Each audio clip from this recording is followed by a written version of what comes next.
The Double Dragons are back, and they're celebrating 30 years since the original arcade release. Double Dragon 4 is the latest entry into the series, and is a throwback to the NES style of games. It's out now for the PlayStation 4 and for Steam. Let's see if the Lee brothers can still hold their own in the beat-em-up genre, or if it's too little, way too late. Can you believe that this is only the 4th Double Dragon game in 30 years? Wait, that's not exactly true. There are actually way more than that, and most people would consider Super Double Dragon for the Super Nintendo to be the 4th, even though it wasn't numbered. Hell, they even released a game that was number 5 right after it. So why this new game is number 4? I have no idea. To make things even more convoluted, this game takes place right after the events of the second game. Confused yet? Well, don't be, because it's all nonsense and the story doesn't matter. The only thing that is important in these games is punching goons in the face. I don't even think die-hard fans of the series were chomping at the bit to find out what Billy and Jimmy have been up to since we last saw them.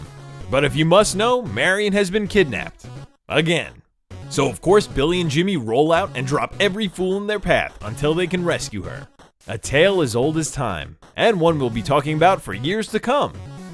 If you didn't pick up on that sarcasm, I'll just say that it's disappointing that in 30 years, the story hasn't changed, and that lack of evolution will be evident in every facet of this game. Double Dragon 4 is a straightforward beat-em-up, and if you've ever played a game from the NES trilogy, this will feel all too familiar. You play as the Double Dragons, Bimmy and Jimmy, who can only be differentiated by the color of their clothes.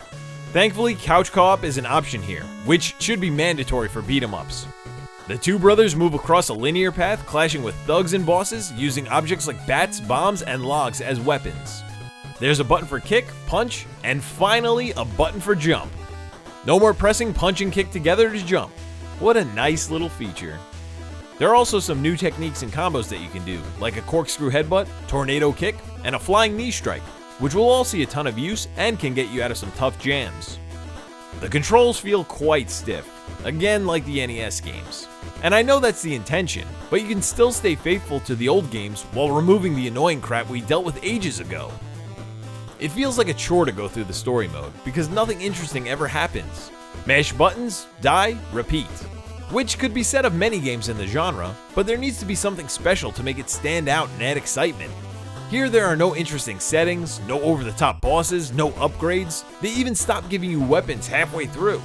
It's just a lot of recycled bits from the old games, making the hour-long story mode a truly boring endeavor. The only thing that ever garnered some emotion for me was anytime there was a platforming section, and that emotion was pure frustration.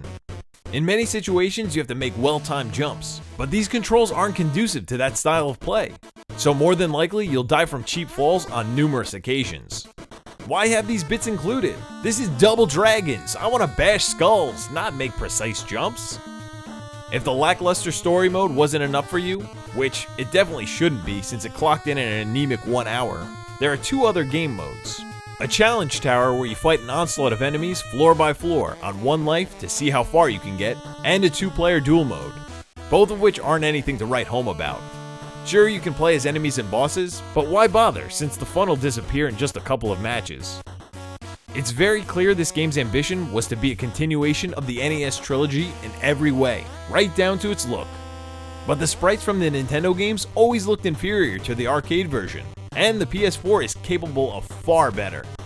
I suppose the 8-bit style might tickle the nostalgia of some, but it seems like a cop-out. Not only are the graphics unimaginative, there is so much screen tearing going on. Anytime you move horizontally, you'll see the image tear, and it's downright unacceptable. The music is a mix of old and new songs. You can toggle between an actual instrument version or an 8-bit chiptune style. I do wish more games gave you that choice, but no song is really worth mentioning here. It's all fairly mediocre, and at times even bad. All this combined gives me the feeling of a game that's rushed and incomplete. A few times after I beat a boss, the mission cleared screen wouldn't trigger, and I'd be stuck walking around with no one to fight, so I'd have to reset and lose all my progress. Throwing weapons will also cause some glitching. The object will appear behind your character for a split second, then it will hit the intended target.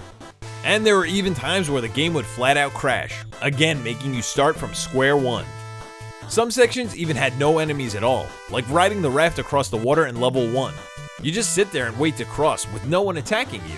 It serves no purpose and it seems unfinished.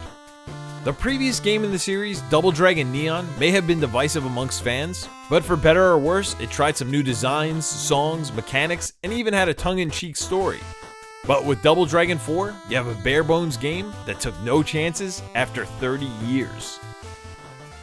Double Dragon 4 shows a complete lack of inspiration. It's trying to scratch an itch for nostalgic fans, but it can't even do that because it brings nothing new to the table. It isn't as good as previous games in the franchise that came out decades earlier, so why play it? Yeah, it's only $7, but I'd recommend passing on this one. The Double Dragons may be down for the count in this game, but hopefully one day they'll recover. And if you don't agree, that's okay, because remember, it's all fun and games. Thanks for watching, everyone. I'll see you next time. And if you liked that video, why not check out my review of the inexpensive rhythm game, Unjammer Lammy. And if you like what I'm doing, don't forget to subscribe. Thanks again.